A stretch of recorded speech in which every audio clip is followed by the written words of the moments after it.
नमस्कार साथियों, स्वागत है आपका अपने YouTube चैनल डिजिटल गुरुकुल में। तो आज हम लेके आए हैं एक नया टॉपिक, सृजनात्मकता यानी कि क्रिएटिविटी।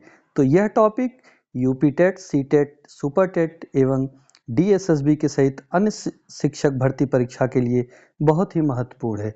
इस टॉपिक से आप प्रीवियस ईयर के पेपर्स उठाकर देखेंगे तो लगभग प्रश्न जरूर पूछे जाते हैं और यही 1 से 2 प्रश्न आपको मेरिट में आगे लाने में काफ़ी मदद करेंगे। तो चलिए बिना समय गवाए शुरू करते हैं आज का टॉपिक सृजनात्मकता। और दोस्तों, मैं जो भी क्वेश्चंस कराऊंगा उसका डिटेल्ड एनालिसिस भी कराऊंगा, साथ साथ आप भी सही उत्तर देने का प्रयास करिएगा और लास्ट में कमेंट बॉक्स में लिखिएगा कि आपने कितने प्रश्नों के सही उत्तर दिए। चलिए शुरू करते हैं आज का महत्वपूर्ण प्रश्न। तो आज का पहला प्रश्न है, सृजनात्मकता का सबसे प्रमुख लक्षण क्या है? ऑप्शन ए रटने की क्षमता, ऑप्शन बी नवीन एवं मौलिक विचार उत्पन्न करना, ऑप्शन सी अनुशासन पालन, ऑप्शन डी स्मरण शक्ति। तो इसका सही उत्तर होगा ऑप्शन बी नवीन एवं मौलिक विचार उत्पन्न करना। सृजनात्मकता का अर्थ है कि किसी समस्या, परिस्थिति या कार्य के लिए नए, उपयोगी और मौलिक विचार प्रस्तुत करना। सृजनात्मक व्यक्ति केवल पुराने तरीकों का पालन नहीं करता है बल्कि दृष्टिकोण से सोचता है। उदाहरण के लिए, एक बच्चा यदि किसी सामान्य वस्तु का नया उपयोग खोज लेता है तो यह एक सृजनात्मकता कहलाती है। तो सृजनात्मकता का अर्थ होता है क्रिएटिविटी, जैसे कि उदाहरण के रूप में आप अपने आसपास के तमाम बच्चों को देखे होंगे जो कुछ ना कुछ क्रिएटिव करते रहते हैं, यानी कि कोई ना कोई इनोवेशन करने का प्रयास करते हैं। चाहे वो मिट्टी से घर बना देते हैं, चाहे वो मोटर में पंखी लगा के कूलर बना देते हैं। इस तरह के बच्चे क्रिएटिव होते हैं और उनका IQ लेवल सामान्य बच्चों से अधिक होता है। तो एक शब्द में समझ जाइए कि क्रिएटिव मतलब होता है सृजनात्मकता। ठीक है, चलिए चलते हैं अगले महत्वपूर्ण प्रश्न की ओर। तो अगला प्रश्न है, डाइवर्जेंट थिंकिंग का संबंध किससे है? डाइवर्जेंट थिंकिंग का संबंध किससे है? ऑप्शन ए अभिसारी चिंतन, ऑप्शन बी स्मृति, ऑप्शन सी सृजनात्मकता, ऑप्शन डी बुद्धिलब्धि। तो इसका सही उत्तर होगा ऑप्शन सी सृजनात्मकता। तो सृजनात्मकता अर्थात विस्तारित चिंतन में व्यक्ति किसी एक प्रश्न के कई संभव उत्तर खोजता है। यह सृजनात्मकता का मुख्य आधार माना जाता है। उदाहरण के लिए, ईंट का उपयोग किन किन कार्यों में हो सकता है? इस प्रश्न के अनेक उत्तर डाइवर्जेंट थिंकिंग है। तो इसका सही उत्तर होगा सृजनात्मकता। चलिए चलते हैं अगले महत्वपूर्ण प्रश्न की ओर। अगला प्रश्न है, सृजनात्मकता परीक्षण का विकास किसने किया? सृजनात्मकता परीक्षण का विकास किसने किया? Option A Binet, option B Guilford, option C Thorndike, option D Skinner. तो इसका सही उत्तर होगा गिलफोर्ड। अमेरिकी मनोवैज्ञानिक GP गिलफोर्ड ने सृजनात्मकता का महत्वपूर्ण कार्य किया। उन्होंने बताया कि सृजनात्मकता का संबंध डाइवर्जेंट थिंकिंग से है। उन्होंने बुद्धि की संरचना, स्ट्रक्चर ऑफ इंटेलेक्चुअल मॉडल भी प्रस्तुत किया। तो इसका सही उत्तर होगा ऑप्शन बी गिलफोर्ड। चलिए चलते हैं अगले महत्वपूर्ण प्रश्न की ओर। अगला प्रश्न है, निम्न में से कौन सृजनात्मकता बालक की विशेषता नहीं है? ऑप्शन ए जिज्ञासु होना, ऑप्शन बी कल्पनाशील होना, ऑप्शन सी केवल रटना पसंद करना, ऑप्शन डी नए प्रयोग करना। तो इसका सही उत्तर होगा ऑप्शन सी केवल रटना पसंद करना। तो देखिए, वैसे भी जो बालक सिर्फ रटता है या जिसको कहते हैं कि कोई चीज़ वो रट लिया, उसको बिना समझे बिना कुछ किए, तो वो वैसे भी बच्चा क्रिएटिव नहीं हो सकता है ना। तो इसलिए आप इसका उत्तर जो है प्रश्न से ही समझ सकते हैं। सृजनात्मक बालक नई चीज़ों को जानने की इच्छा रखता है, प्रश्न पूछता है और कल्पना करता है। वह केवल रटने पर निर्भर नहीं रहता है। रटने की प्रवृत्ति सृजनात्मकता को सीमित करती है। तो इसका सही उत्तर होगा ऑप्शन सी केवल रटना पसंद करना। चलिए चलते हैं अगले महत्वपूर्ण प्रश्न की ओर। अगला प्रश्न है, सृजनात्मकता जन्मजात और अर्जित दोनों होती है। यह कथन किसे दर्शाता है? ऑप्शन ए केवल वंशानुक्रम, ऑप्शन बी केवल वातावरण, ऑप्शन सी वंशानुक्रम और वातावरण दोनों, ऑप्शन डी केवल शिक्षा। तो इसका सही उत्तर होगा वंशानुक्रम और वातावरण दोनों। तो कुछ हद तक सृजनात्मकता व्यक्ति को जन्म से मिलती है, लेकिन उचित वातावरण, शिक्षा, प्रेरणा और अनुभव द्वारा इसे और विकसित किया जा सकता है। इसलिए सृजनात्मकता पर वंशानुक्रम और वातावरण दोनों का प्रभाव पड़ता है। तो सृजनात्मकता जन्मजात और अर्जित दोनों होती हैं। यह वंशानुक्रम और वातावरण दोनों पर निर्भर करता है। अगला प्रश्न है, टॉरेंस का संबंध किससे है? ऑप्शन ए बुद्धि परीक्षण, ऑप्शन बी व्यक्तित्व परीक्षण, ऑप्शन सी सृजनात्मकता, ऑप्शन डी अधिगम। तो इसका सही उत्तर होगा ऑप्शन सी सृजनात्मकता। E P Torrance test of creativity thinking TTCT विकसित किया, जो विश्व के सबसे प्रसिद्ध सृजनात्मकता परीक्षणों में से एक है। इससे प्रवाह, लचीलापन और मौलिकता को मापा जाता है। तो टॉरेंस का संबंध किससे है? तो टॉरेंस का प्रयोग महत्व सृजनात्मक परीक्षण से है। तो इसका सही उत्तर होगा ऑप्शन सी। अगला प्रश्न है, निम्न में से कौन सृजनात्मकता को बढ़ाने में सहायक है? ऑप्शन ए दंड देना, ऑप्शन बी स्वतंत्र वातावरण, ऑप्शन सी कठोर अनुशासन, ऑप्शन डी केवल रटना। तो इसका सही उत्तर होगा ऑप्शन बी स्वतंत्र वातावरण। जब बच्चों को स्वतंत्र रूप से सोचने, प्रश्न पूछने और प्रयोग करने का अवसर मिलता है, तब उनकी सृजनात्मकता विकसित होती है। अत्यधिक नियंत्रण और भय से सृजनात्मकता को दबा देती है। तो देखिए, बच्चों को जो भी आपके घर में हैं उनको अत्यधिक उनके ऊपर नियंत्रण ना करिए और अत्यधिक उनको डराइए ना।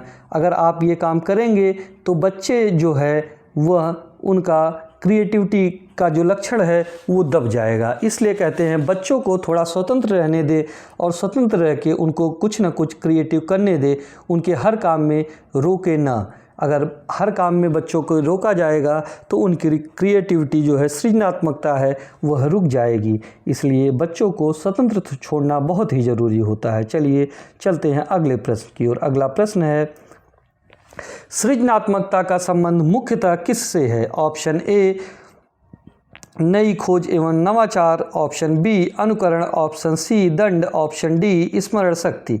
तो इसका सही उत्तर होगा ऑप्शन ए नई खोज एवं नवाचार।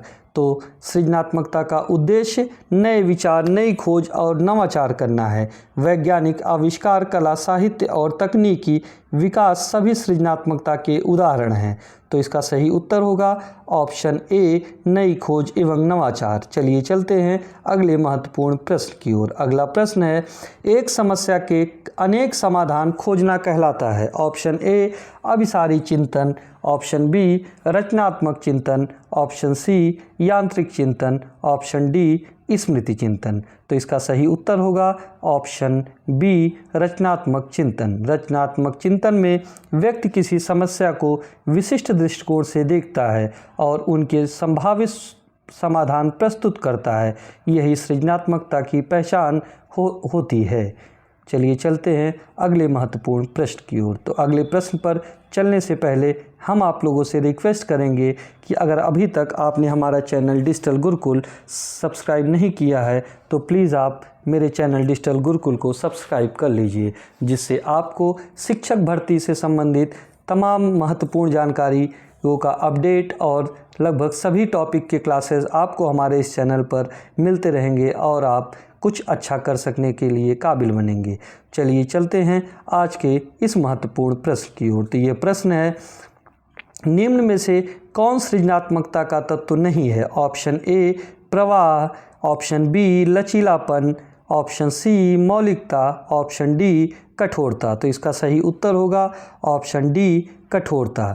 तो सृजनात्मकता के मुख्य तत्व हैं प्रवाह, प्रवाह मतलब अधिक विचार उत्पन्न करना और लचीलापन अलग अलग प्रकार के विचार देना। मौलिकता नए एवं अनोखा विचार देना कहलाती है। कठोरता व्यक्ति को सीमित सोच तक बांध देती है, इसलिए यह सृजनात्मकता का तत्व नहीं है। तो चलिए चलते हैं अगले महत्वपूर्ण प्रश्न की ओर। तो अगला प्रश्न है, सृजनात्मकता को सर्वाधिक प्रभावित करने वाला कारक कौन सा है? ऑप्शन ए प्रेरणा, ऑप्शन बी भय, ऑप्शन सी दंड, ऑप्शन डी तनाव। तो इसका सही उत्तर होगा ऑप्शन ए प्रेरणा। प्रेरणा व्यक्ति को नए विचार सोचने और कुछ अलग करने के लिए प्रोत्साहित करती है, जबकि भय, तनाव और दंड सृजनात्मकता सोच को कम कर देती है। तो इसका सही उत्तर होगा ऑप्शन ए प्रेरणा। चलिए चलते हैं अगले महत्वपूर्ण प्रश्न की ओर। तो अगला प्रश्न है, कक्षा में सृजनात्मकता बढ़ाने के लिए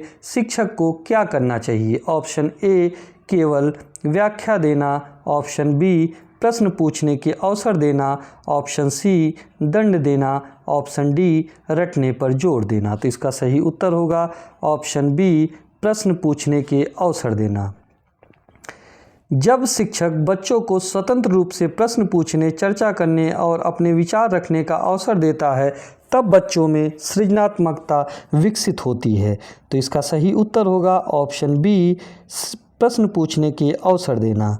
चलिए चलते हैं अगले महत्वपूर्ण प्रश्न की ओर। तो अगला प्रश्न है, सृजनात्मकता का सबसे महत्वपूर्ण घटक कौन सा है? Option A IQ, option B मौलिकता, ऑप्शन सी स्मृति, ऑप्शन डी अनुशासन। तो इसका सही उत्तर होगा मौलिकता। मौलिकता का अर्थ है ऐसे विचार प्रस्तुत करना जो नया और अनोखा हो। यह सृजनात्मकता की वास्तविक पहचान होती है। तो इसका सही उत्तर होगा ऑप्शन बी मौलिकता। चलिए चलते हैं अगले महत्वपूर्ण प्रश्न की ओर। तो यह प्रश्न है, सृजनात्मकता के विकास हेतु सबसे उपयुक्त शिक्षण विधि कौन सी है? ऑप्शन ए व्याख्यान विधि, ऑप्शन बी समस्या समाधान विधि, ऑप्शन सी रटने की विधि, ऑप्शन डी दंड विधि। तो इसका सही उत्तर होगा ऑप्शन बी समस्या समाधान विधि। समस्या समाधान विधि बच्चों को सोचने, विश्लेषण करने और नए समाधान खोजने के लिए प्रेरित करती है। इससे उनकी काल्पनिक शक्ति, सृजनात्मकता दोनों का विकास होता है। तो इसका सही उत्तर होगा ऑप्शन बी समस्या का समाधान। आप इस PDF को हमारे Telegram digital Gurukul by Pandey sir से डाउनलोड कर सकते हैं। वहां पर आपको इसके साथ साथ करंट अफेयर्स, UP स्पेशल और टीचिंग भर्तियों से संबंधित सभी क्लासेस उपलब्ध हैं। PDF फॉर्म में सारी जानकारी आपको, डेली न्यूज़पेपर सब कुछ वहाँ पर उपलब्ध है। तो आप एक बार मेरे channel digital Gurukul by Pandey sir को इंस्टाग्राम पे जाके फॉलो ज़रूर करें। चलिए चलते हैं अगले प्रश्न की ओर। अगला प्रश्न है, निम्न में से कौन सा कथन सही है? ऑप्शन ए सृजनात्मकता केवल कलाकारों में होती है, सृजनात्मकता सभी व्यक्तियों में अलग अलग स्तर पर होती है। ऑप्शन सी सृजनात्मकता केवल बच्चों में होती है, ऑप्शन सी सृजनात्मकता सीखी नहीं जा सकती है। तो इसका सही उत्तर होगा ऑप्शन बी सृजनात्मकता सभी व्यक्तियों में अलग अलग स्तर पर होती है। हर व्यक्ति में किसी न किसी स्तर की सृजनात्मकता होती है। उचित वातावरण, अभ्यास और प्रोत्साहन से इसे विकसित किया जा सकता है। तो इसका सही उत्तर होगा ऑप्शन बी सृजनात्मकता सभी व्यक्तियों में अलग अलग स्तर पर होती है। तो यहाँ पर हमारा बाल मनोविज्ञान एवं शिक्षण विधि का महत्वपूर्ण टॉपिक सृजनात्मकता समाप्त होता है। तो मैं उम्मीद करता हूँ कि आप हमारे बाल मनोविज्ञान एवं शिक्षण विधि के लगभग सभी क्लासेस पीछे के देखे होंगे। अगर आप हमारे क्लासेस नहीं देखे हैं तो प्लीज़ आप बाल विकास एवं शिक्षण विधि के प्लेलिस्ट से जाके हमारे सारे क्लासेस देख सकते हैं। और उसके बाद जब हम 1-2 दिन बाद से प्रीवियस ईयर के पेपर सॉल्व कराएंगे तो आपसे मैं दावा करता हूं कि प्रीवियस ईयर के पेपर से एक भी प्रश्न अगर इससे बाहर आएगा तो आप मुझे कमेंट बॉक्स में लिखिएगा कि सर आपने क्या पढ़ाया था। एक भी प्रश्न दावे के साथ मैं कह सकता हूं कि इसमें से प्रीवियस ईयर के क्वेश्चन से और आने वाली परीक्षाओं में इससे बाहर कुछ भी नहीं पूछा जाएगा, ये मेरा 100% दावा है। आपका बाल विकास एवं शिक्षण विधि टॉपिक मैं इस तरह से तैयार करा रहा हूँ कि आप 30 में से 30 नंबर लाने के लिए पूरी तरह से सक्षम हो। धन्यवाद, आपका दिन शुभ हो। Thank you for watching our YouTube channel digital Gurukul. जय हिंद, जय भारत।